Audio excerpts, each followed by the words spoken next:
C'est le rendez-vous de l'information sur ESAE Télévision, le sommaire.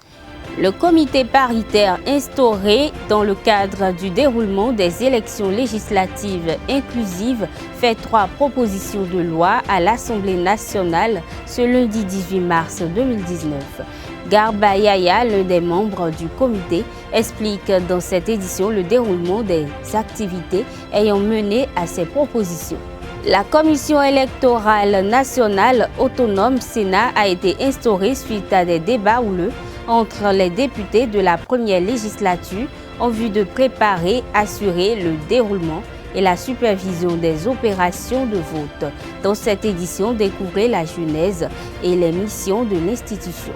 En sport, dans le cadre du derby contre les éperviers du Togo, la préparation des écureuils du Bénin se poursuit ce mardi 19 mars. Mais avant, vous suivrez quelques séquences de la séance d'entraînement du lundi 18 mars.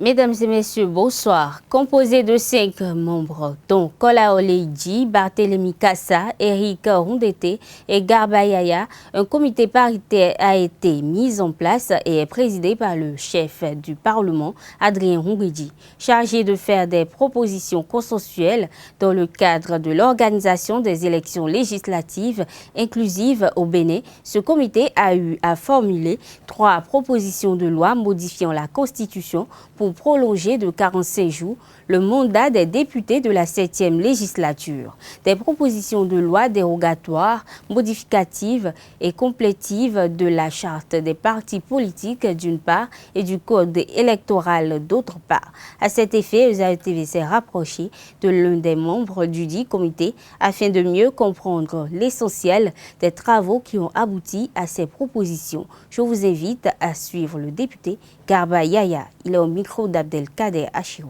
Il fallait toucher la charte. Et par rapport à ça, nous avons revu un article qui faisait injonction au ministre de l'Intérieur, lui donnait un délai pour effectivement lire, faire des observations en une seule fois et remettre le papier. Je dis bien, ce n'était même pas nécessaire. Si le chef de l'État a une bonne volonté, il aurait pu dire à son ministre de remettre les papiers. Parce que les partis de la mouvance ont bénéficié seulement de 48 heures pour avoir les papiers et passer au journal officiel. Donc voilà pourquoi il était nécessaire de toucher d'abord la charte des partis en ces articles-là. Ensuite, pour aller aux élections, il faut le code électoral. Le code électoral, il faut revoir le code électoral. Nous avons pris une autre loi dérogatoire, modificative et complétive par rapport au code électoral, en essayant de supprimer ce que nous pouvons supprimer, c'est-à-dire les délais, pour que nous puissions tenir dans les 15 mai, que les élections se passent le 15 mai.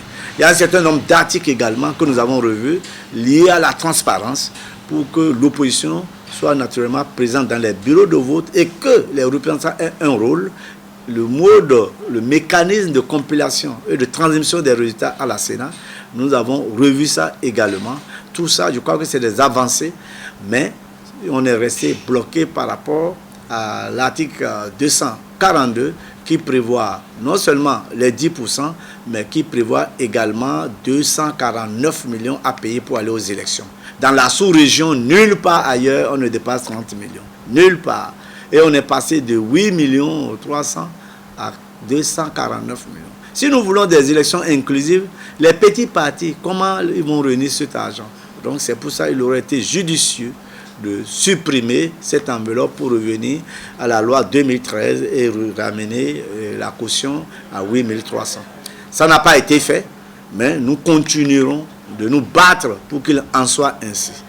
Et également, cet article a failli au niveau de son interprétation quant à la distribution des sièges.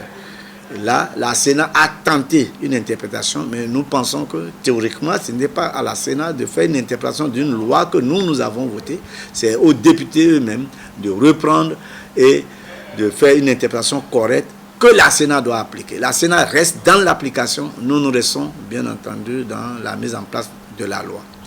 Alors, de là, les délais, puisque nous avons perdu beaucoup de temps, c'est vrai, mais c'est encore possible. Je dis bien c'est encore possible s'il y a la volonté politique. Le chef de l'État a dit qu'il veut des élections inclusives.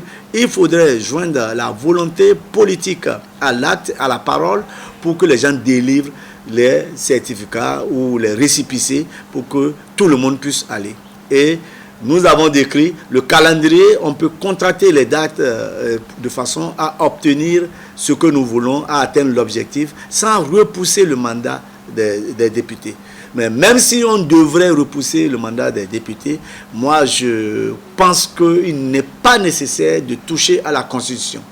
La virginité de notre Constitution a été maintenue jusque-là. Ce n'est pas pour cet argument-là que nous allons dire que nous allons réviser la Constitution. Étant donné que déjà, comme je l'ai dit ailleurs, de la première mandature à la 6e mandature, les dates des rentrées parlementaires sont passées du début avril à 22 avril au 15 mai sans qu'on ne touche à la Constitution. Il est donc possible également, sur la valeur ou sur le rôle d'un consensus, de dire que nous allons faire les élections avant le 15 mai et nous allons installer. Depuis hier soir que les 3 propositions de loi ont été rendues publiques, des réactions fusent de partout, tant sur le plan national qu'à l'international. La question liée à l'amendement de l'article 80 de la Constitution du 11 décembre 1990 déchaîne les passions. EZAE TV a bien voulu se rapprocher des 10 formations politiques voulant bien compétir afin de recueillir leurs appréciations sur ces propositions en attendant l'ouverture de la plénière prévue pour le jeudi prochain. Je vous invite à suivre les réactions de Guy Mitokwe du parti politique Restaurer l'Espoir et de Géraldo Gomez de l'USL. On ne peut pas aller aujourd'hui rechercher le consensus au niveau du Parlement parce que les deux lois mises en cause aujourd'hui, la charte des partis politiques et le code électoral, ces 2 lois ont été votées par le Parlement et la majorité n'a pas encore changé au Parlement. L'esprit qui a animé, les motivations qui étaient les leurs n'ont pas changé. Donc nous pensons aujourd'hui que pour trouver un consensus, il faut le faire impérativement avec les acteurs politiques. Et lorsque le consensus sera trouvé au niveau des concertations de la classe politique, on pourra en ce moment bien précis changer ce consensus-là en proposition de loi. Et c'est en ce moment bien précis que l'Assemblée rentre dans le jeu. La proposition de loi qui sera introduite au Parlement, c'est une proposition de loi qui aura en ce moment bien précis recueilli l'avis aussi bien de la minorité que de la majorité. Mais qu'on s'enferme au niveau de la conférence des présidents, qui pour nous est disqualifié pour une pareille discussion. Parce que dans cette conférence des présidents, vous avez la majorité des représentants de la conférence des présidents qui sont de la majorité parlementaire et qui, eux, ont procédé au vote des 2 lois dont nous parlons. Il n'y a que 3 représentants de la minorité parlementaire dans la conférence des présidents. C'est le moment pour moi aussi de préciser que Maître Adrien Ngouedi, l'actuel président de l'Assemblée nationale, est disqualifié comme médiateur dans cette crise.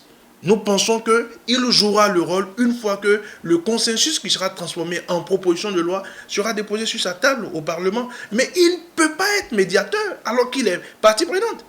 Pour nous, c'est inconcevable. Ce qui a été dit au niveau de la loi qu'ils ont appelée loi dérogatoire de la charte des partis politiques et loi dérogatoire du code électoral, pour nous, ce qui a été fait au Parlement hier ne nous concerne pas. L'autre chose que je voudrais préciser que nos amis de la mouvance présidentielle ont annoncé sur tous les toits que la minorité parlementaire a besoin de report et que pour cela, il faudrait faire un amendement constitutionnel ou une révision constitutionnelle. On n'en a pas besoin.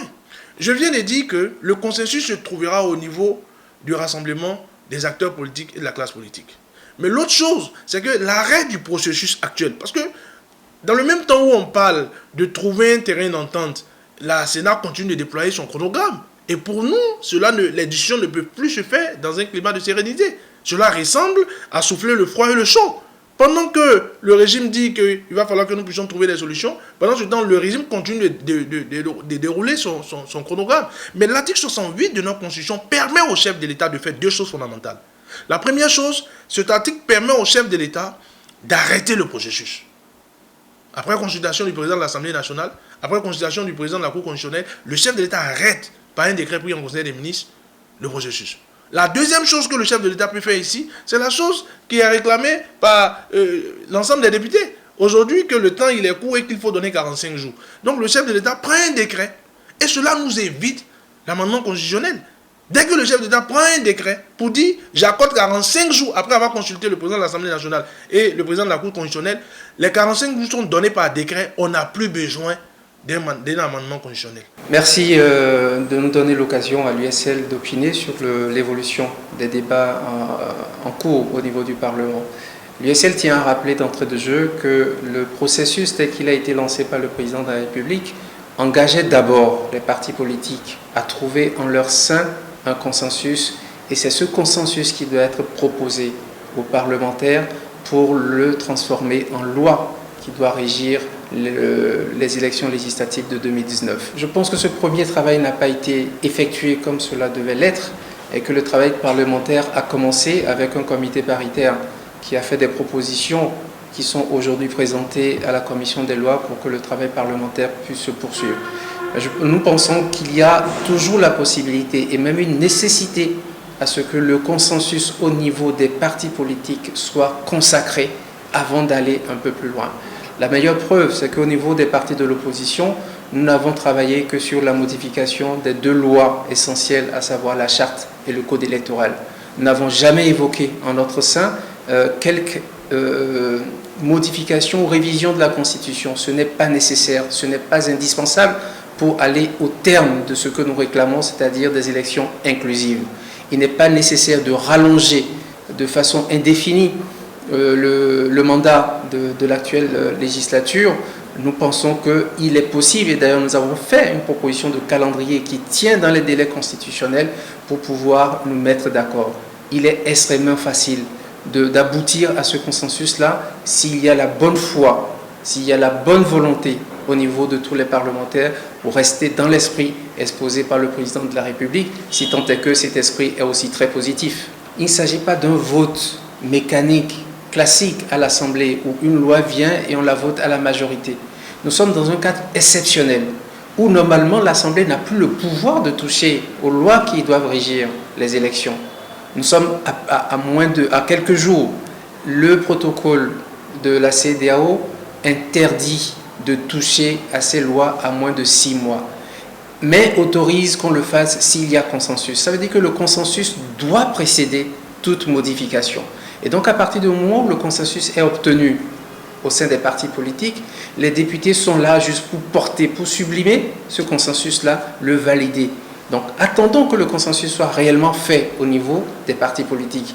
Il ne s'agit pas d'envoyer des propositions de loi au niveau de la commission des lois qui va la présenter avec son rapport en plénière et on verra si à la majorité simple ou à la majorité qualifiée qu'on est en train de lire dans les propositions, telle loi ou telle autre serait adoptée ou pas. Non. Suivons à présent les réactions de l'Union démocratique pour un Bénin nouveau et du parti Force Kori pour un Bénin émergent, Gildas Aïzanon et Garba Yaya au micro d'Abdelkader Achio.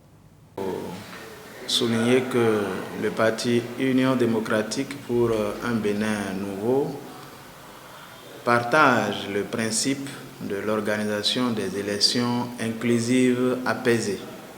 Mais en même temps que nous souhaitons que les élections soient inclusives, l'UDBN ne souhaite pas qu'on puisse jeter l'eau qui a servi à laver le bébé avec le bébé en même temps. Cela veut dire que la réforme du système partisan ne doit pas être totalement balayée du revers de la main quand il s'agira de toucher aux différentes lois. C'est justement pourquoi nous avons formulé des propositions qui touchent à des amendements au niveau des deux lois, mais avec comme point principal notre désir de voir la convocation du corps électoral maintenue, n'est-ce pas, au 28 avril 2019 pour partir du principe de manière globale. Pour aller un peu plus en détail sur les propositions de l'UDBN, elle s'articule essentiellement autour des articles 242, 249, 45 et 46.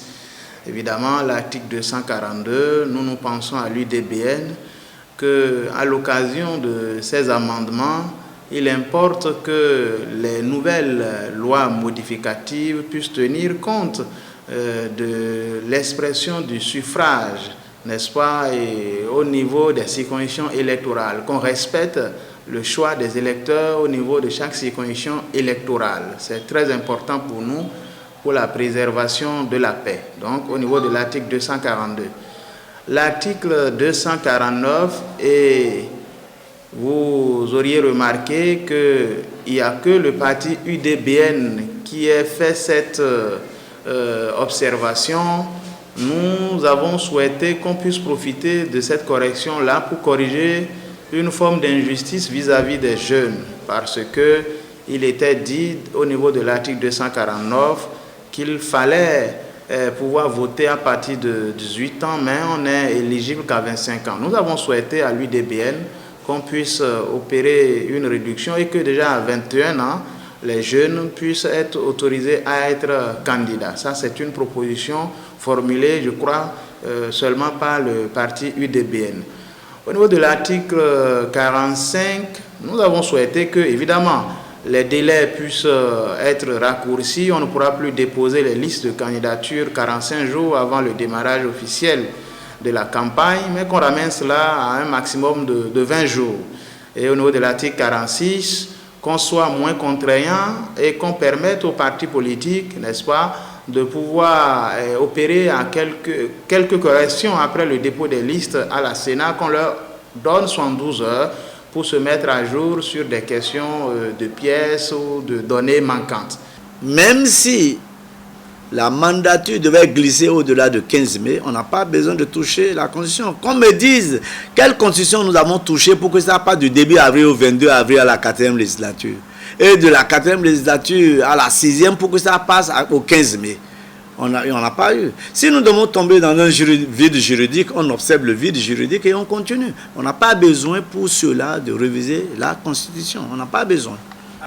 Oui, il y a des gens qui agissent un certain nombre d'articles de la Constitution qui portent des gemmes d'un danger. Lorsqu'on dit aller à l'article 168 pour permettre au chef de l'État de le faire, mais c'est extrêmement dangereux. Ça va être une jurisprudence très grave. Lorsque le chef de l'État va se baser sur cet article pour prolonger le mandat des députés, mais ça veut dire qu'il peut rester de là également pour prolonger le mandat de n'importe quelle institution de la République, y compris son propre mandat. Lorsque nous allons permettre au président de dire, bon, prenez cet article, faites-en usage et prolongez et s'il le prolonge d'un an, et sur le plan de 2 ans, pour dire que, bon, compte tenu de ce qui se passe, il veut que les élections coïncident en 2021. Qu'est-ce que vous allez faire? Donc, c'est pour ça, il ne faut pas se glisser, il ne faut pas se hasarder à lui permettre de faire usage de l'article 168. Moi, je crois qu'il y a un certain nombre. Lorsque, également, on va demander à la Cour de prendre une décision, c'est extrêmement dangereux. Ça va être un précédent, parce que la Cour peut faire usage de ça pour, naturellement. Seul le consensus. Si nous avons le consensus, ça a valeur constitutionnelle. Avec le consensus, nous pouvons tout faire. Et si vraiment nous avons la bonne foi, si nous voulons vraiment ouvrir pour avoir des élections inclusives, je crois que le BMP devra pouvoir nous aider, parce qu'ils sont plus nombreux, ils le savent. Ils peuvent bloquer à tout moment, mais la bonne foi veut que tout le monde aille vers ce que nous voulons. Les soupçons et accusations de fraude dans l'organisation et la gestion des élections depuis 1960 a conduit le Bénin à la création de la Commission électorale autonome Sénat en 1995. Ainsi, plusieurs missions ont été assignées à cette institution chargée de l'organisation des élections. Je vous invite à suivre cet élément qui présente la Sénat depuis sa création et ses prérogatives.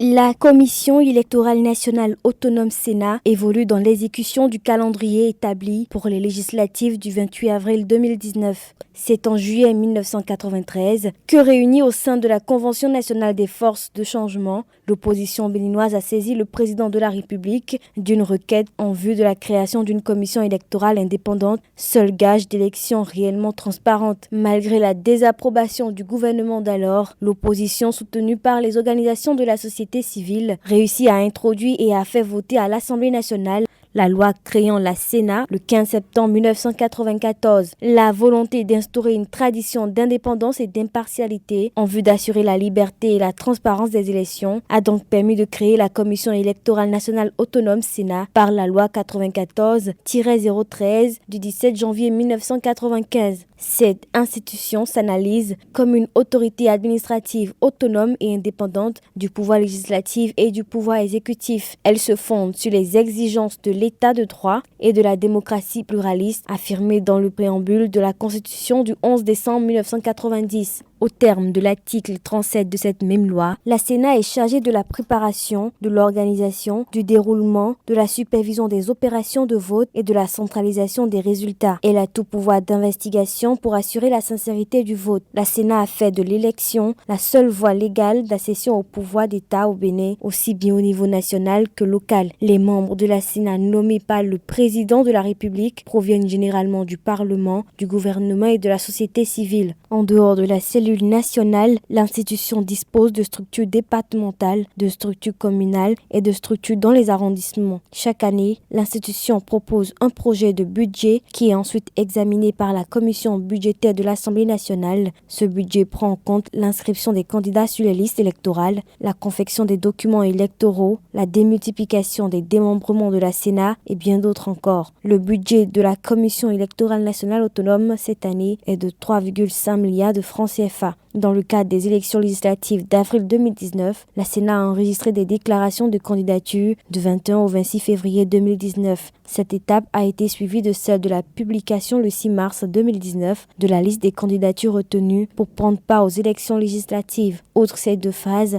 la campagne électorale pour ces mêmes élections législatives se déroulera du 12 au 26 avril, tandis que le scrutin électoral est programmé pour le 28 avril 2019 et la publication des grandes tendances du scrutin par la Sénat est prévue pour le 30 avril prochain. En attendant, la Sénat a, par un communiqué en date du 16 mars 2019, annoncé le démarrage des sessions de formation obligatoire des formateurs. Les dites sessions s'ouvrent ce mardi 19 mars 2019 dans les départements du Borgou, Alibori, Takura et Donga. Rappelons qu'environ 5 millions d'électeurs béninois répartis dans 7 964 centres de vote, dont 55 centres à l'étranger, seront appelés aux urnes le 28 avril prochain pour élire les 83 députés de la 8e législature. Deuxième journée du stage de préparation des écureuils du Bénin dans le cadre du derby contre les éperviers du Togo. Khaled Adenon et ses coéquipiers rejoints par Moïse Adileou, Jacques Besson et Emmanuel Imoro ont effectué une séance plus intense que celle d'hier.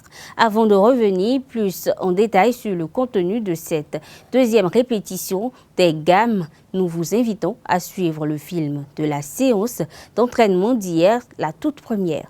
Les écureuils démarrent la préparation du match décisif contre les éperviers du Togo sous un rythme léger et sous la clameur de quelques supporters ayant effectué le déplacement du stade général Mathieu Kérékou de Cotonou ce lundi 18 mars 2019. Ils effectuent quelques foulées, puis des exercices d'étirement sous la direction du préparateur physique Roger Propos afin de réveiller les muscles. Pendant ce temps, le sélectionneur national Michel Dussier met en place le dispositif de cette première séance d'entraînement.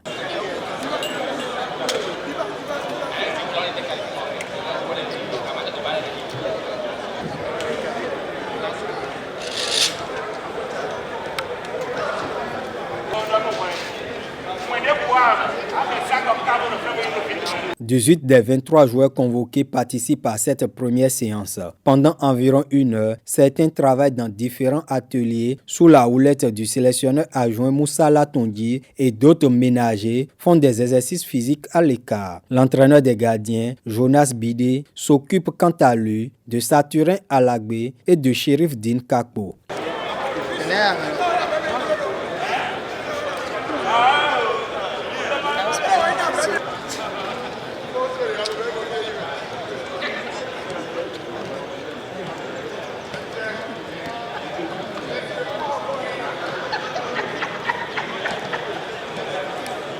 La séance s'achève par une opposition entre les joueurs regroupés en deux équipes de 6 avec Moussa Latongi comme sparring partner sous les regards avisés du patron de l'encadrement technique, Michel Dussuyer.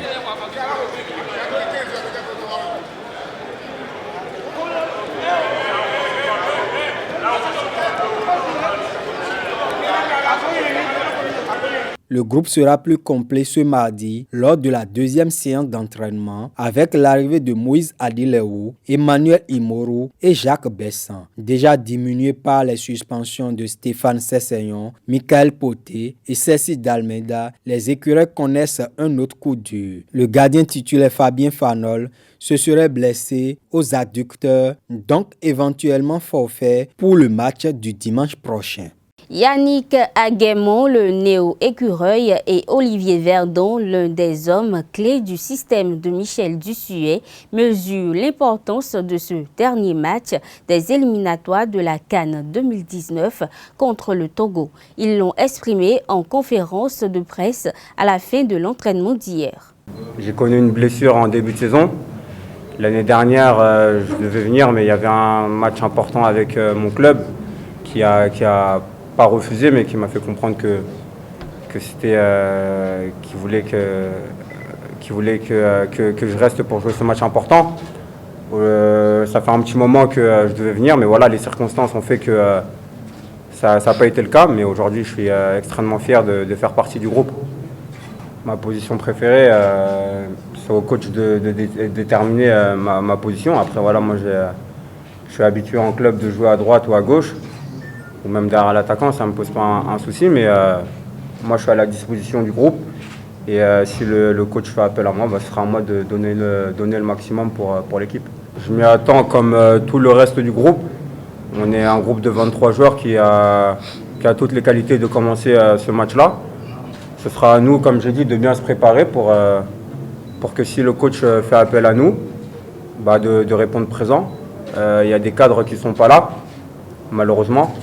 Mais ils vont venir faire le déplacement pour supporter et faire partie du groupe parce que voilà, c'est plus qu'un groupe de 23 joueurs, c'est beaucoup plus que ça.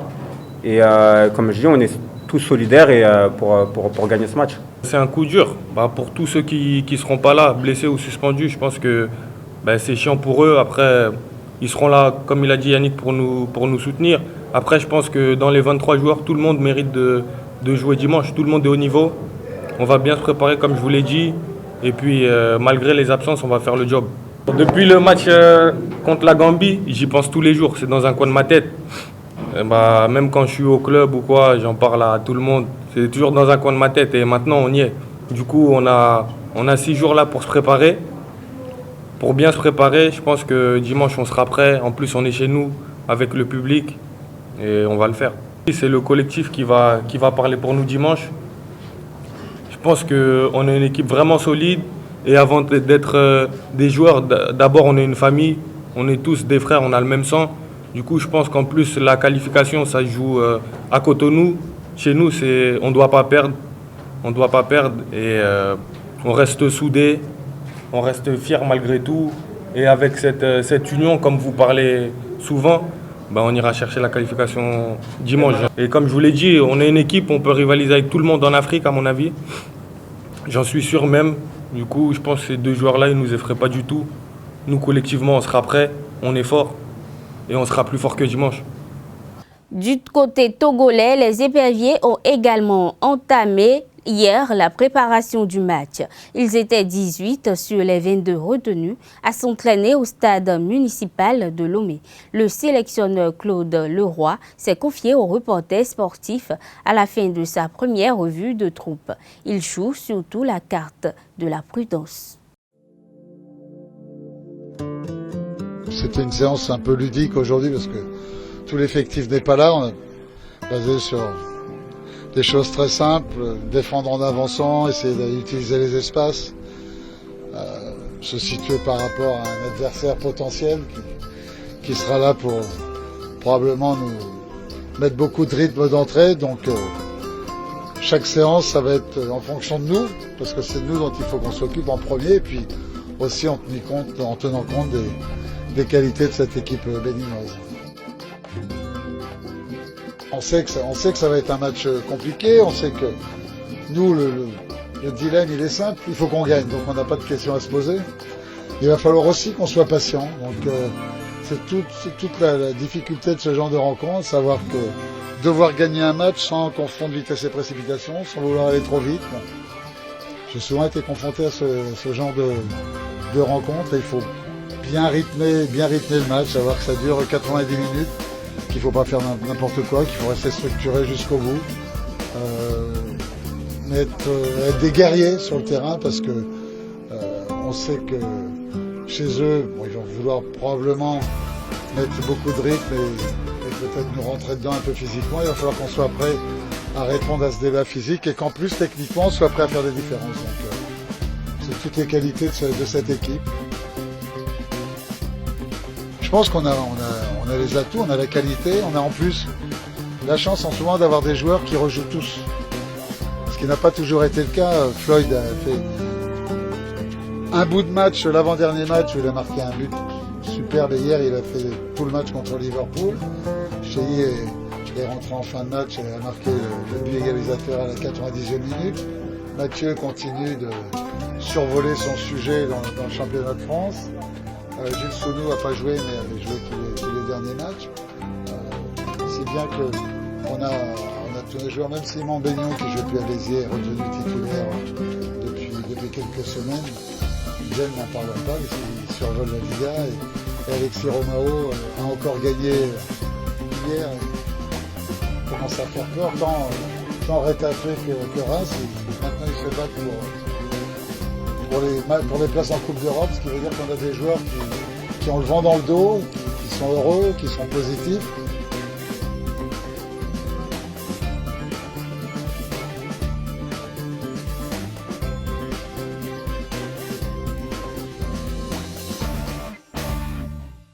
Mesdames et messieurs, ce sera tout pour ce rendez-vous de l'information sur EZAE Télévision. À bientôt.